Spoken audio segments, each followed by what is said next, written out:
अस्सलाम वालेकुम। Today the topic of discussion is the mechanism of labour. Mechanism of labour में होता क्या है कि जब फीटस बर्थ कैनाल में से पास करेगा तो उस टाइम पे उसके पोजीशन और एटीट्यूड में जो सीरीज़ ऑफ चेंजेस आएंगी उसे हम मैकेनिज़्म ऑफ लेबर कहते हैं। इसके लिए जो है आइडियल प्रेजेंटेशन फीटस की वर्टेक्स प्रेजेंटेशन हो और जो आइडियल पेल्विस होती है वो गायनिकॉइड पेल्विस होती है जो नॉर्मल लेबर की तरफ जाएगी। अब आगे प्रोसीड करने से पहले further steps of mechanism of labour के देखने से पहले हमें पेल्विक के डायमीटर का पता होना चाहिए, पेल्विक इनलेट, आउटलेट और पेल्विक कैविटी के बारे में। अब इसमें होगा क्या कि पेल्विक इनलेट जो है वहाँ पे जो है ट्रांसवर्स डायमीटर जो है वो ज़्यादा है जो कि 13.5 सेंटीमीटर है और एंटीरियर पोस्टीरियर डायमीटर जो है वो 11 सेंटीमीटर है। इसी तरह ही फीटस हेड जो है वो ट्रांसवर्सली ही ये पेल्विक कैविटी में एंटर होगा।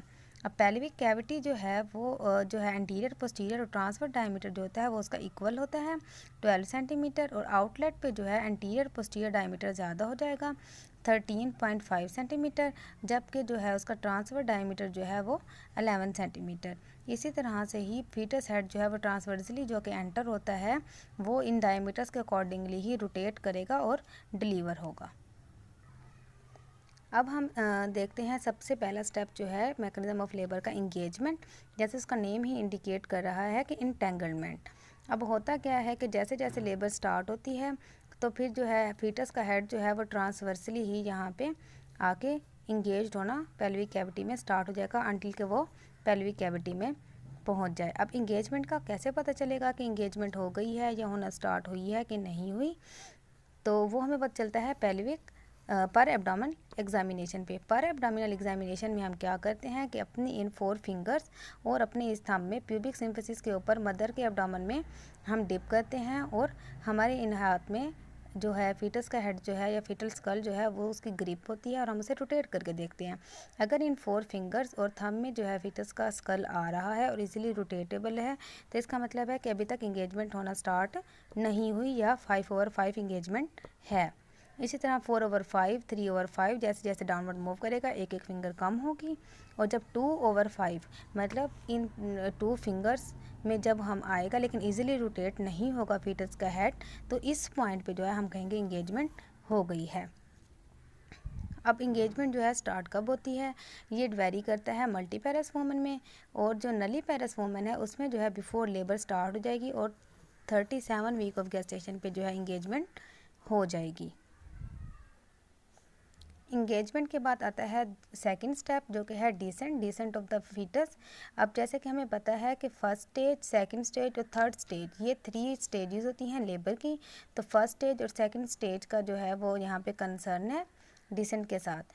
तो होता क्या है कि डिसेंट में फर्स्ट स्टेज ऑफ लेबर जो है वहाँ पे जो है डिसेंट हो रही होगी तो यूटेराइन कॉन्ट्रैक्शन पैसिवली हो रही होगी, यूट्राइन कॉन्ट्रैक्शन से डिसेंड कर रहा होगा फीटस। जबकि सेकंड स्टेज ऑफ लेबर में जो है अब इसकी 2 फेजेस हैं, पैसिव फेज और एक्टिव फेज। अब होगा क्या कि पैसिव फेज में जो है ये इन वॉलेंट्री मूवमेंट यानी कि यूट्राइन कॉन्ट्रैक्शन से बेबी डिसेंड कर रहा है। और सेकंड स्टेज के जो एक्टिव फेज़ होगा, क्योंकि अब हमें एक्टिव से नेम से ही इंडिकेट है जैसे कि हमें एनर्जी की ज़रूरत है या ख़ुद से ही पुश करना है, तो उसके लिए एब्डोमिनल मसल वॉलंटरी कॉन्ट्रैक्ट करेंगे और मदर जो है वो पुश करेगी और हाँ उस दौरान जो है वेलसेल्वा मैन्यूवर को यूज़ करते हुए जो है बेबी डिलीवर हो जाएगा, क्योंकि सेकेंड स्टेज में ही और ये एक्टिव फेज़ में ही बेबी की डिलीवरी हो जाती है। अब हम जाते हैं इसके थर्ड स्टेप की तरफ जो होती है फ्लेक्शन। जैसे ही बेबी एंटर होगा मिड कैविटी में, क्योंकि उसका एंटीरियर पोस्टीरियर और ट्रांसफर डायमीटर जो है वो इक्वल होता है 12 सेंटीमीटर और ये नैरो कैविटी होती है, नैरो मिड कैविटी है और इसके सराउंडिंग स्ट्रक्चर्स जो होते हैं वो असिस्ट करेंगे बेबी के हेड की फ्लेक्शन को। ये एक पैसिव मूवमेंट होती है। अब इसका मैकेनिज़्म कैसे होता है कि फ्लेक्शन बेबी की होती कैसे है, बेबी के हेड की होती है। अभी तक हम जितने स्टेप कर रहे हैं बेबी के हेड की तरफ कर रहे हैं और बेबी का हेड जो होता है वो आएगा चिन ऑन चेस्ट पोजीशन पे, वेल फ्लेक्स्ड हेड होना चाहिए आइडियल डिलीवरी के लिए। अब सबसे पहले क्या होगा कि फंडस ऑफ द यूट्रस और उसका अपर सेगमेंट जो है वो फोर्स लगाएगा बेबी की बटक्स पे। यहाँ पे फोर्स ट्रांसमिट होगी स्पाइनल एरिया में, स्पाइन से जाते हुए एटलेंटो एक्सियल जॉइंट पे। इस पॉइंट पे आके ये होगा कि जो होगा शॉर्ट पोस्टीरियर और वहाँ पे जो है लो रेजिस्टेंस एरिया है, और जो एंटीरियरली जो पार्ट होगा वो लार्ज रेजिस्टेंस एरिया है। तो फिर यहाँ पे फ्लेक्शन हो जाती है कि चिन ऑन चेस्ट पोजीशन पे आ जाएगी और वेल फ्लेक्स्ड हेड हो जाएगा। इसकी सिग्निफिकेंस जो है वो ये है कि ये जो है diameter of the fetal head, जो प्रेजेंटिंग डायमीटर होगा फीटल हेड का, वो कम हो जाएगा और इजीली नॉर्मल डिलीवरी की तरफ प्रोसीड करेगा। फ्लेक्शन के बाद फोर्थ स्टेप है इंटरनल रोटेशन। इंटरनल रोटेशन में क्या होगा कि ट्रांसवर्सली ही बेबी एंटर हुआ था मैटरनल कैविटी में, तो यहाँ से जो है फीटस जो है जैसे ही मिड कैविटी में होगा तो उसको रेजिस्टेंस आएगी। रेजिस्टेंस जो है वो सराउंडिंग स्ट्रक्चर से लिवेटर एंड आई मसल्स इसका पेयर होता है, जो कि क्या बनाता है, डाउनवर्ड फॉरवर्ड स्लोपिंग गटर बनाएगा और जो क्या करेगा, रोटेट करेगा हेड को एंटीरियरली। जब रेजिस्टेंस आई है तो ये जो है ट्रांसवर्स पोजीशन से जो ओसीपुट है वो ओसीपुटो एंटीरियर चला गया है 1/8 एंड 1/8 मीन 2/8 जो है वो रोटेट करेगा, ओसीपुट एंटीरियर चले जाएगा। यहाँ पे ऊपर जो है प्यूबिक सिम्फिसिस है और ये पोस्टीरियर पार्ट और फेस इस साइड पे होगा पोस्टीरियरली। और अब ज़रूरी नहीं है कि ये जो है रोटेशन जो है वो ओसीपुट एंटीरियर की तरफ ही हो, ये ओसीपुट पोस्टीरियर की तरफ भी आ सकता है। अब यहाँ पे आके इसके दो ही पॉइंट है, या तो फिर फेस आ जाएगा प्यूबिक सिम्फिसिस के पीछे और फेस टू प्यूब प्रेजेंटेशन हो जाएगी, और अगर यहाँ पे मतलब है कि ओसीपुट पोस्टीरियर है और यहाँ से ये रोटेट करके ओसीपुट एंटीरियर की तरफ गया है तो यहाँ पे लेबर जो है ये प्रोलॉन्ग्ड लेबर हो सकती है। लेकिन अभी हम लेके चलेंगे नॉर्मल लेबर को, जो कि ओसीपुटो एंटीरियर लेबर है।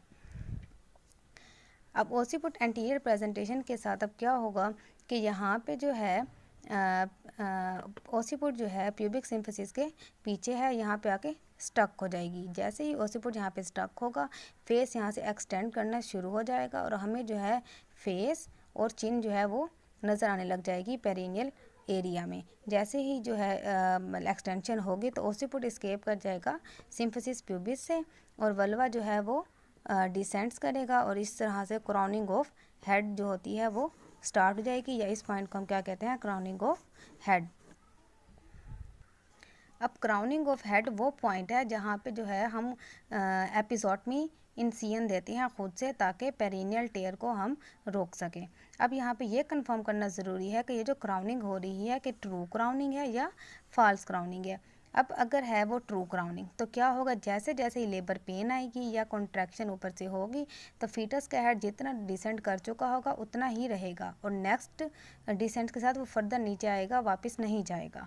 इसे हम कहते हैं ट्रू क्राउनिंग। जब हम इसे आइडेंटिफाई कर लेते हैं और अगर हमें पेरिनियल टेयर होने का मतलब है ख़तरा कि भी मतलब पेरिनियल टेयर होगा, तो हम सॉफ्ट टिश्यू की इंजरी को बचाने के लिए और रैंडम टेयर को बचाने के लिए खुद से ही एपिजोटमी इंसियन देते हैं, ताकि वल्वा जो है आउटलेट वो ज़्यादा हो जाए और इजीली बेबी डिलीवर हो जाए।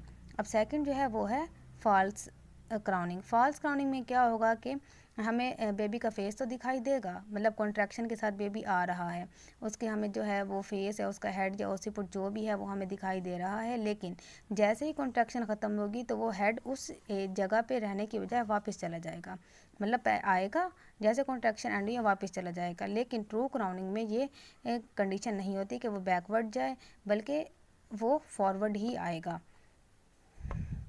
तो इसलिए एपिजोटमी इंसियन देने से पहले हमें क्राउनिंग ऑफ हेड को कंफर्म करना चाहिए कि ये ट्रू क्राउनिंग है या फॉल्स क्राउनिंग है। अब नेक्स्ट स्टेप आता है मैकेनिज्म ऑफ लेबर में रेस्टिट्यूशन। अब रेस्टिट्यूशन में क्या होता है कि अब हम सारी चेंजेस हमने की हैं फीटस के हेड पे। अभी तक हमने ओसीपुट एंटीरियर तक फीटस का हेड पहुंचाया था। वो होता क्या है कि जो शोल्डर्स होते हैं ना को वो पेल्विक कैविटी में ओब्लीक आते हैं। अब हेड जो है उसको शोल्डर्स के साथ अलाइन होना है, तो अलाइनमेंट होने के लिए अगर शोल्डर इस तरह से पड़े हैं इस डायरेक्शन में तो फिर ओसीपुट एंटीरियर फॉरवर्ड जाएगा 1/8 आएगा, ओसीपुट यहाँ पे रोटेट करेगा। अगर इस तरह से है तो फिर जो है ओसीपुट एंटीरियर को स्लाइटली 1/8 जो है वो पोस्टीरियरली रोटेट करना पड़ेगा, ताकि इनकी अलाइनमेंट हो जाए हेड की और शोल्डर्स की, और इसको हम क्या कहते हैं, रेस्टिट्यूशन। अब नेक्स्ट स्टेप है मैकेनिज्म ऑफ लेबर में एक्सटर्नल रोटेशन। अब एक्सटर्नल रोटेशन जो होती है ना वो उसमें क्या होता है, एक्सटर्नल रोटेशन में जो है शोल्डर्स को एंटीरियर एंड पोस्टीरियर होना चाहिए और ओसीपुट को जो है वो ट्रांसवर्स होना चाहिए। अब क्योंकि ओसीपुट अभी तक यहाँ तक आया है तो ओसीपुट को ट्रांसवर्सली हो जाना चाहिए, तो ये ट्रांसवर्स पोजीशन में आ जाएगा, ट्रांसवर्स पोजीशन में ओसीपुट आ जाएगा। और यहाँ पे जो इस तरह से पड़ा था ये शोल्डर, तो फिर इससे ये जो है एंटीरियर पोस्टीरियर, अब मतलब एंटीरियर पोस्टीरियर इसके शोल्डर्स हो जाएंगे और यहाँ पे ओसीपुट हो जाएगा। अब इस तरह से इसको फर्दर 1/8 एक्सटर्नल रोटेट करना पड़ा है ओसीपुट को। होता ये है कि यहाँ तक हमने हेड को डिलीवर करवा लिया पोस्टीरियरली, लेकिन शोल्डर जो है एंटीरियर पोस्टीरियरली यहाँ पे अब स्टक हैं। अब ये जो है प्यूबिक सिम्फिसिस के पीछे जो है यहाँ पे एंटीरियर शोल्डर आ जाएगा और यहाँ पे जो है पेरिनियल वाले एरिया पे या पोस्टीरियर वेजाइनल वॉल पे पोस्टीरियर शोल्डर आ जाएगा। अब इनकी डिलीवरी करवानी है। अब लास्ट स्टेप जो है मैकेनिज्म ऑफ लेबर में वो है डिलीवरी ऑफ शोल्डर और फीटल बॉडी। अब जैसा कि उस टाइम पिछली स्लाइड में पिक्चर में हमने देखा कि एंटीरियर शोल्डर है और पोस्टीरियर शोल्डर है। जो एंटीरियर शोल्डर है वो प्यूबिक सिम्फिसिस के पीछे है, तो उसके लिए हमने क्या करना है, उसके लिए हमने ये करना है कि जेंटल पुल करेंगे हम फीटल के हेड को डाउनवर्ड डायरेक्शन में, ताकि एंटीरियर शोल्डर जो है वो डिलीवर हो जाए। और पोस्टीरियर शोल्डर जो है उसके लिए हमने जेंटली अपवर्ड डायरेक्शन गाइड कर लेंगे पेरिनियम के ऊपर, और पोस्टीरियर शोल्डर को हमने डिलीवर कर लेना है। डिलीवरी ऑफ शोल्डर को हम इस पिक्चर से देख सकते हैं कि एंटीरियर शोल्डर जो है वो प्यूबिक सिम्फिसिस के पीछे है और ये पोस्टीरियर शोल्डर है, और ये एक्सटर्नल रोटेशन से जो है ये हेड यहाँ तक आ गया है। अब हमने ये हेड को पकड़ना है, इसे डाउनवर्ड डायरेक्शन में हम ट्रैक्शन करेंगे और एंटीरियर शोल्डर को डिलीवर कर देंगे। इसी तरह ही पोस्टीरियर शोल्डर को हम थोड़ा सा अपवर्ड करेंगे और वहाँ से डिलीवर कर लेंगे, और रेस्ट ऑफ बॉडी जो है वो फिर इसी के साथ ही पोस्टीरियर शोल्डर के साथ ही विदाउट एनी असिस्टेंस और रेजिस्टेंस डिलीवर हो जाएगी। जैसे ही हमने पोस्टीरियर शोल्डर को जेंटली अपवर्ड ट्रैक्शन दी है पेरिनियम पे गाइडेड करते हुए, तो उसके रेस्ट ऑफ बॉडी को डिलीवर कर देंगे और साथ में अम्बिलिकल कॉर्ड भी आ जाएगी और इसे हम मैटरनल एब्डोमेन पे डिलीवर कर देंगे। और फर्दर जो है क्लैंपिंग ऑफ अम्बिलिकल कॉर्ड और फर्दर जो मैन्यूवर हैं वो फिर बाद के हैं। ये मैकेनिज्म ऑफ नॉर्मल लेबर था। Okay, thank you.